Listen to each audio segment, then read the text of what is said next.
नमस्कार साथियों, आशा करता हूं कि आप सभी अच्छे होंगे और आपकी पढ़ाई बेहतर चल रही होगी। और आज है 13 जून और 13 जून की करंट अफेयर की बात करते हैं। तो पहला क्वेश्चन है भाई, क्या है पहला क्वेश्चन?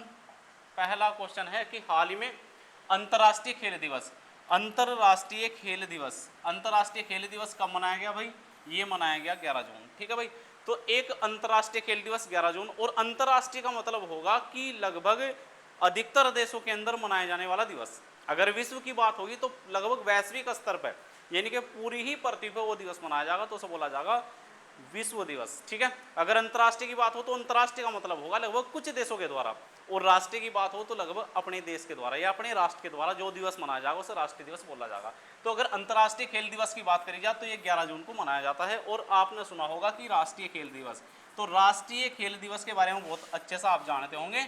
ये मनाया जाएगा भाई 29, कब भाई? 29 अगस्त के दिन। 29 अगस्त को मनाया जाता है राष्ट्रीय खेल दिवस। और आपको ये भी बहुत अच्छे से पता होना चाहिए कि राष्ट्रीय जो खेल दिवस है वो किसकी याद में मनाया जाता है? तो मेजर ध्यानचंद। और मेजर ध्यानचंद को कहा जाता है क्या भाई? मेजर ध्यानचंद को कहा जाता है हॉकी का जादूगर। ठीक है। एक बात और आपको ध्यान रखना कि पहले जो खेल के क्षेत्र में सबसे बड़ा पुरस्कार हुआ करा था, वो हुआ करा था राजीव गांधी खेल रत्न पुरस्कार, जिसे चेंज करने के बाद क्या रखा गया? उसका नाम मेजर ध्यानचंद खेल रत्न पुरस्कार। ठीक है। तो इतनी जानकारी लगभग आप सभी को पता होनी चाहिए। ठीक है भाई। उसके बाद बात करते हैं नेक्स्ट क्वेश्चन की। और ये क्वेश्चन है भाई, भारत का पहला वंदे भारत। ये नाम तो आपने बहुत बार सुना होगा, वंदे भारत रख रखाव डिपो के बारे में जानते होंगे आप। डिपो कहाँ बनाया गया है? तो ये बनाया गया भाई राजस्थान के अंदर। ठीक है। वंदे भारत के रख रखाव के लिए जो डिपो स्थापित करा गया वो करा गया राजस्थान के अंदर। और राजस्थान की बार बार मैंने हर एक राज्य की डिटेल आपको बताई, और आपको इन राज्यों की डिटेल पूरी तरह से क्या रखनी भाई? याद रखनी। ठीक है। तो अगर बात करें राजस्थान की, तो राजस्थान के अंदर जिलों की संख्या कितनी है भाई? 33 जिलों की यहाँ पर संख्या है। और आपको राजस्थान राजस्थान राज्य की सीमा जिन राज्यों से लग रही होगी वो बिल्कुल आपको ध्यान रखना। ठीक है। मैप की आपको जानकारी पूरी होनी चाहिए। तो राजस्थान की अगर बात करिए तो इसकी राजधानी क्या होगी भाई? जयपुर होगी। इसका गठन कब करा गया? 1 नवंबर 1956। और जब 1956 की तिथि आपको पता हो, यानी कि 1956 अगर कोई भी शब्द कभी भी आवेगा तो आपको एकदम से ध्यान रखना 1956 के अंदर भाषाई आधार पर गठित राज्य कौन सा होगा भाई? आंध्र प्रदेश। ठीक है। तभी से भाषा के आधार पर राज्यों का गठन होना क्या होगा था? शुरू हो गया था। ठीक है भाई। क्षेत्रफल की बात करें तो क्षेत्रफल के मामले में भारत का सबसे बड़ा राज्य कौन सा है? राजस्थान है। उसके बाद अगर बात करी जाए तो पशु यहाँ का क्या है भाई? ऊंट है। ऊंट इसलिए पशु रखा जाता है क्योंकि ये एक तो रेगिस्तान के लिए बहुत महत्वपूर्ण, फिर ये पानी का भी लगभग पानी के बिना भी कई दिनों तक एक साथ रह सकता है, और रेगिस्तान में चलने के लिए क्या है? बहुत अच्छा, यानी कि एकदम से चल सकता है। ठीक है भाई। चलो जी। उसके बाद पक्षी की बात करें तो गोडावण। फूल की बात करें तो रोहिड़ा, और वृक्ष की बात करें तो खेजड़ी। भाषा क्या भाई? हिंदी और राजस्थानी है। अगर प्रथम मुख्यमंत्री की बात करें तो हीरालाल शास्त्री।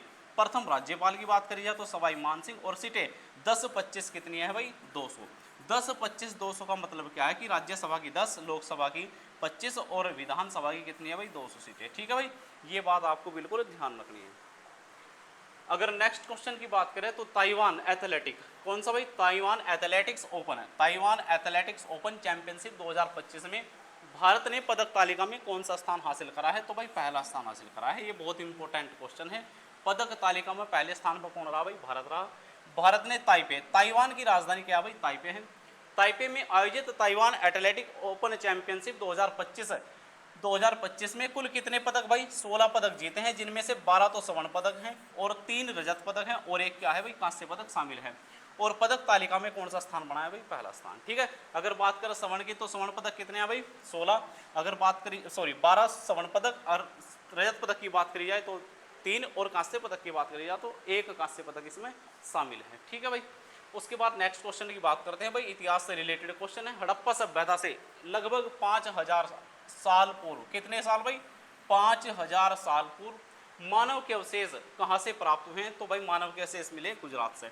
गुजरात के अंदर बहुत सारी हड़प्पा से रिलेटेड साइटें शामिल है, और वहां से वर्तमान में क्या मिला भाई? मानव के अवशेष मिले। ठीक है। लगभग कितने साल पुराने?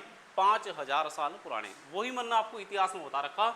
1300 आपका कितना भाई? 2500 ईसा पूर्व से लगभग 1750 ईसा पूर्व, या कभी कभी 2350 ईसा पूर्व से 1750 ईसा पूर्व। ठीक है। अगर अब तक की बात करें तो लगभग 4.5 या 5000 साल पूरे कंप्लीट होते हैं तो भाई यहाँ से क्या मिले, मानव के अवशेष। ठीक है, तो गुजरात के बारे में आपको बिल्कुल ध्यान रखना, गुजरात के अंदर क्या है, एक लोथल भी है जो उस समय का सबसे बड़ा क्या था भाई, बंदरगाह। ठीक है, चावल के साक्ष्य की बात करें तो वे भी कहाँ से प्राप्त है, लोथल से। ठीक है, चलो अगर गुजरात की बात करें जाए तो गुजरात की आपको सीमाएं याद रखनी किस राज्य से, और इसका गठन कब करा गया भाई, इसका गठन करा गया 1 मई 1960। अगर बात करी जाए राजधानी की तो राजधानी क्या है इसकी, गांधीनगर है। क्षेत्रफल 1,96,244 वर्ग किलोमीटर। राजकीय पशु शेर, राजकीय पक्षी क्या है भाई, ग्रेटर फ्लेमिंगो। फूल गेंदा, वृक्ष क्या है, बरगद। भाषा क्या है भाई यहाँ की, गुजराती।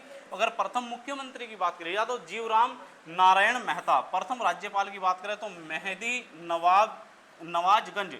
विधानसभा सीटें 11, 26, 182 और जिलों की संख्या आपको ध्यान रखनी 33। ठीक है भाई, चलिए हाल ही में मुख्यमंत्री योगी आदित्यनाथ ने महाराज सुहेल देव के स्मारक स्थल का उद्घाटन कहाँ करा है भाई, कौन है भाई, महाराजा सुहेल देव के स्मारक स्थल का उद्घाटन कहाँ पे करा, तो ये करा भाई बहराइच। और बहराइच के बारे में आप जानते होंगे ये उत्तर प्रदेश का क्या है, जिला है बहराइच। ठीक है भाई, बहराइच उत्तर प्रदेश का एक जिला है। उसके बाद हाल ही में तीसरा संयुक्त राष्ट्र महासागर सम्मेलन कहाँ आयोजित किया गया है, तो भाई ये फ्रांस और कोस्टारिका की राजधानी आपको पता होनी चाहिए क्या है भाई, सांजोस। ठीक है, यहाँ पर आयोजित करा गया। उसके बाद नेक्स्ट, सेना प्रमुख उपेंद्र द्विवेदी ने किस राज्य में, सेना प्रमुख कौन है भाई, उपेंद्र द्विवेदी ने किस राज्य में आईबैक्स तराना 88.4 FM का उद्घाटन कहां पर करा है, तो भाई ये करा भाई उत्तराखंड के अंदर। ठीक है, इसके बारे में एक बार आप डिटेल जरूर देख लें। ठीक है भाई, अगर उत्तराखंड की बात करिए तो उत्तर प्रदेश का पड़ोसी राज्य है, 13 जिले हैं। कितने जिले भाई यहाँ पे, 13 जिले। अगर गठन की बात करिए तो गठन करा गया 9 नवंबर 2000। राजधानी क्या भाई, देहरादून है। और आपको एक दूसरी राजधानी भी ध्यान रखना, दूसरी राजधानी क्या भाई, गैरसैंण। ठीक है, क्षेत्रफल की बात करी जाए तो 53,483 वर्ग किलोमीटर। राजकीय पशु क्या भाई, कस्तूरी मृग है। और पर पक्षी क्या यहाँ का मोनाल। फूल की बात करें तो ब्रह्मकमल, वृक्ष की बात करें तो बुरांश, तितली की बात करें तो कॉमन पिकॉक। भाषा क्या है भाई यहाँ की, हिंदी भी है, गढ़वाली भी है, कुमाऊनी भी है। उत्तराखंड के बारे में आपको ध्यान रखना कि उत्तराखंड 2 प्रकार से विभाजित है, एक तो गढ़वाल क्षेत्र में और एक कुमाऊनी क्षेत्र में। प्रथम मुख्यमंत्री नित्यानंद स्वामी और प्रथम राज्यपाल क्या भाई, सुरजीत सिंह बरनाला। सीटें की बात करें तो 3 5 कितनी है भाई, 70, यानी कि 35 दूनी कितना होगा भाई, 70 होगा। आपको ये बात ध्यान रखनी। सही बच्चे एक बार कमेंट में बताओगे कि 3 7 70 कहाँ की सीटें हैं। ठीक है भाई, चलो फोटो को आप ध्यान से देख ले भाई, फोटो को बिल्कुल ध्यान से देख ले। डेविड लैमी, क्या नाम है भाई इनका, डेविड लैमी। और इनका नाम तो आप भली बात ही जानते होंगे। डेविड लैमी किस देश के विदेश मंत्री हैं जिन्होंने भारत की यात्रा करी है, या जो वर्तमान में अभी हाल ही में भारत की यात्रा पर आए हैं, तो भाई कौन से देश के, ब्रिटेन के क्या है भाई विदेश मंत्री। और ब्रिटेन की राजधानी, ब्रिटेन के राष्ट्रपति, इनके बारे में, प्रधानमंत्री के बारे में आपको क्या रखना भाई, याद रखना। ठीक है जी, चलो हाल ही में भारतीय उर्वरक के बारे में आप अच्छे से जानते होंगे। उर्वरक संघ का अध्यक्ष किसे नियुक्त करा गया है, तो भाई ये कौन है भाई, ये करा गया भाई शैलेश सी मेहता। किन्हें बनाया गया भाई, शैलेश सी मेहता। एक बार इनके बारे में ध्यान देखेंगे। शैलेश सी मेहता जो वर्तमान में Deepak fertilisers and petrochemicals, fertiliser के बारे में जानो भाई, fertiliser and petrochemicals corporation limited के प्रमुख हैं, ने एन सुरेश कृष्णन की जगह फर्टिलाइजर एसोसिएशन ऑफ इंडिया के अध्यक्ष का पदभार संभाला है। उर्वरक उद्योग में 4 दशकों के अनुभव के साथ, कितने दशकों भाई, 4 दशकों के अनुभव के साथ मेहता से महत्वपूर्ण भूमिका निभाने की उम्मीद है। यानी कि 4 दशकों का क्या भाई अनुभव है, 4 दशक का मतलब 40 साल का अनुभव। ठीक है भाई, एक दशक में कितने होंगे भाई, 10 साल, और 4 में कितने, 40, तो 40 साल का क्या है इन अनुभव है। इनसे उम्मीद है कि इनकी क्या रहेगी, इसमें अहम भूमिका रहेगी। ठीक है भाई, चलो भारत का पहला अंडर वाटर के बारे में आप जानते होंगे, जैसे अंडर वाटर मेट्रो। ठीक है, अंडर वाटर ये क्या है भाई, म्यूजियम, अंडर वाटर म्यूजियम और आर्टिफिशियल कोरल रीफ किस राज्य में लॉन्च किया जाएगा, तो ये करा जाएगा भाई महाराष्ट्र के अंदर। और महाराष्ट्र की डिटेल आप बिल्कुल ध्यान से देख लें। महाराष्ट्र के जिलों की संख्या, प्रथम मुख्यमंत्री, प्रथम राज्यपाल, क्षेत्रफल, पशु पक्षी, फूल, वृक्ष। ठीक है भाई, ये सभी बात आप एक बार जरूर देख लें। ठीक है भाई, चलो नेक्स्ट क्वेश्चन की बात करते हैं भाई, किसने गुजरात हाई कोर्ट, किसने गुजरात हाईकोर्ट के न्यायाधीश के रूप में शपथ ली है? भाई गुजरात हाईकोर्ट के न्यायाधीश कौन बने भाई? एनएस संजय गोड़ा। ठीक है, एनएस संजय गोड़ा गुजरात हाईकोर्ट के क्या है भाई? न्यायाधीश है। ठीक है भाई, इसके बारे में एक बार देखते हैं। न्यायमूर्ति नेरन हल्ली श्रीनिवासन संजय गोड़ा ने आधिकारिक रूप से गुजरात उच्च न्यायालय के न्यायाधीश के रूप में कार्यभार संभाल लिया है। इससे पहले में कर्नाटक, कहाँ गए थे भाई? इससे पहले में कर्नाटक उच्च न्यायालय में कार्यरत थे। उनका यह तबादला सुप्रीम कोर्ट की योजना का एक हिस्सा है।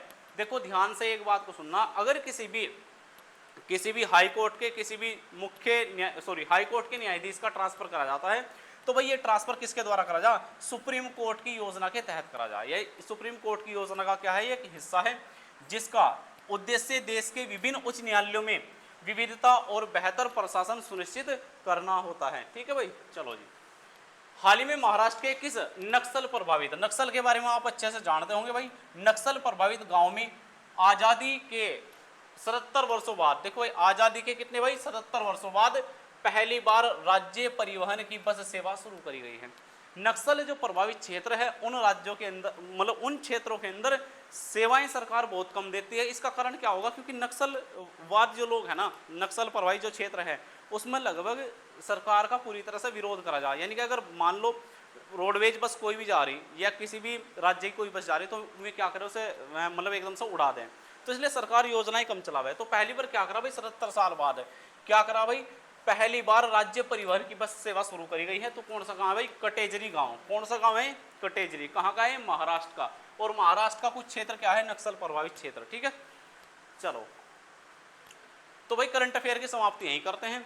बाकी कल की करंट अफेयर आप पढ़ने के लिए सुबह 6 बजे एक बार लाइव जरूर आएँ। धन्यवाद।